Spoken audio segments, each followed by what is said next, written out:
border work, you're not. So this is something, and Ivanka Trump was very much involved in this one, I will tell you. And it's something that's resonated and people like a lot. The exact details, I mean, we've given pretty good details, but the exact details we're going to be announcing probably over the next 2 weeks. Okay. Stuart, you got a question for Mr. Trump? Half the country, Mr. Trump, does not pay federal income tax. Right. What do they get out of your plan? Well, the ones that aren't paying aren't going to be paying. The ones that don't have the jobs or that don't have the good jobs, Stuart, have a zero number in front.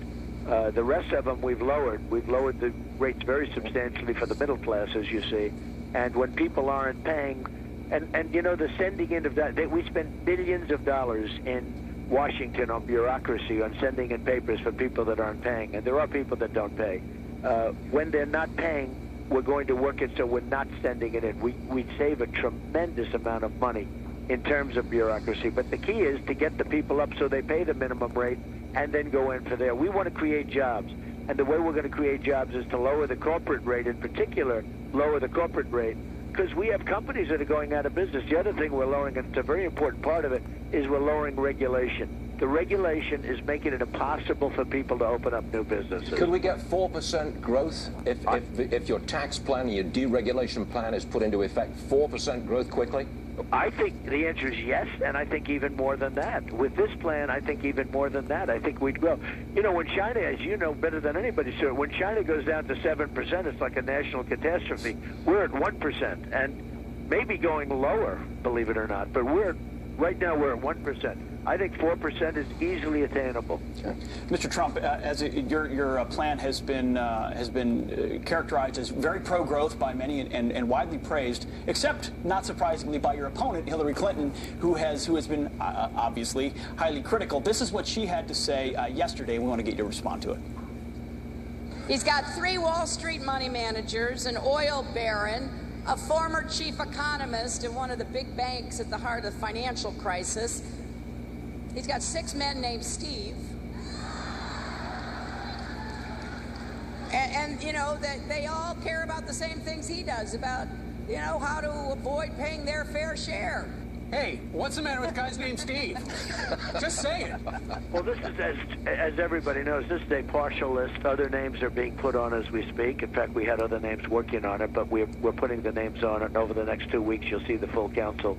But we've had tremendous brain power working on it, and we understand how to do it. You know, if you look at Hillary Clinton, when she was a senator, she was going to rebuild New York, okay? And it was a big thing, and it was big ceremonial. Never happened. Upstate New York is a total disaster. Jobs have left. We lost 47% of our manufacturing jobs under her when she was a senator. But she was going to rebuild it, and she came up with a plan, and everybody talked about the plan, and it was a total disaster. So that's basically what we're going to have here, too, with the country. Right, exactly. I mean, when she was running for U.S. Senate, she ran a TV ad here in New York State that said, I'll do all sorts of things to make sure that 200,000 jobs are added, but things went south. You talked about that yesterday in your address. I did. At the moment, the unions, the formal structure of the unions, are very much on Hillary Clinton's side. Do you think the members of unions will come over to your side, given your plan? I do. I like the Teamsters. I've employed thousands and thousands of Teamsters over the years, and I understand that the rank and file is going wild for Trump. They want to have me, and we're going to rebuild the infrastructure of the country. We're going to do things that she can't do. She wouldn't have a clue. And the Teamsters, many of the unions are absolutely rank and file. Now, the bosses, the leaders, some of them are, they automatically push the Democrat button. I mean, it's like an automatic thing. But rank and file is for us, and I think certain of the big unions, I have a feeling you're going to see them coming our way. Mr. Trump, as you know, when you get to Washington, D.C., there's a lot of tug and pull, a lot of back and forth. If you were to say in a negotiation, in your tax plan, what would you deem to be the most important, something you won't give away? Is it the corporate tax rate being decreased, the individual rates being simplified, regulation? What is the biggest thing for you in this plan? Well, there are a few things, but I think the corporate tax rate is the biggest lure, and that's what's going to bring new businesses to the country. We're losing our businesses, largely because we don't know what we're doing, but also because the taxes are too high. We're the highest tax nation of your major industrialized nations. We're the highest tax nation in the world, and companies are leaving to pay less tax. Another thing that's very important is the 10% tax on money coming in. We have trillions of dollars outside of the country. We can't get the money in, and we can't use that money, therefore. And companies are actually leaving to go get their money, which is incredible. But they leave this country in order to get money that they can't bring in because they have trillions of dollars of money outside. That money is going to come in. It's going to be taxed at a rate of 10%, and that money is going to now flow back in. Right now, it's prohibitive. They can't bring it in. Mr. Trump, when you were going over this plan and figuring it all out with your advisors, why no flat tax like Herman Cain? Remember, he had the 999 plan? Well, I never liked a flat tax where somebody making, $100 is taxed the same as somebody making $1 million. I always thought a graduated tax is a better tax. I thought it was a more fair tax. I think when you're making very little, you should be paying, very little tax because you need the money. When you're making a lot, it could be graduated upward. I've always felt that way. One of the tax plan that you would like to essentially explode is the death tax. You get taxed during your life. It just didn't make sense to a lot of people to be taxed at the end of your life. How there are certain groups that would like to see that continue. Why do you think this is a good thing to get rid of? A lot of people want it. It's very unfair. You look at farmers where they have a business, which are good businesses, but there's no liquidity. There are so many businesses, and all of a sudden you're paying this massive death tax. It's called estate tax or death tax, and they have no business left. I mean, their business is gone. They have to go out and borrow. Now they're overextended, and the farm doesn't work. And tremendous numbers of farmers, this has huge effects. And it has effects on family businesses where they're businesses and there's a certain value, but there's no cash, and they can't pay it. And everybody wants this to take place, so we're putting it in. This has been a very Republican thing, to be honest with you. You've talked about rebuilding the infrastructure with an infrastructure fund. Private individuals would put their money in, and they'd be buying bonds, infrastructure bonds. Right. Is that a bit like World War II victory bonds? You could view it that way, but we have to rebuild our infrastructure. We've spent so much money in the Middle East, trillions. Nobody even knows what the answer is. I used to say a few years ago $2 trillion for Iraq. Now nobody even knows what it is. They have no idea what the money we've spent. It's so much. But you add it up, it could be $4 or $5 trillion. What we could have done with that money, I mean, think of it. What we could have done, the nation we could have had with the trains and with the roads and with the bridges and tunnels and hospitals and schools. The money that we have not spent in this country. We have an infrastructure problem. The roads are coming apart.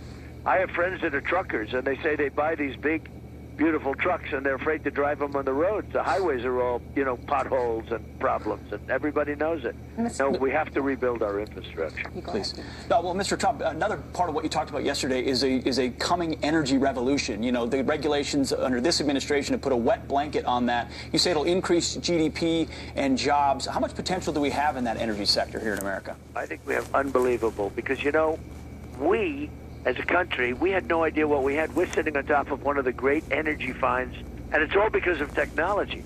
I mean, the technology that is available today allows us to do things which we could have never done.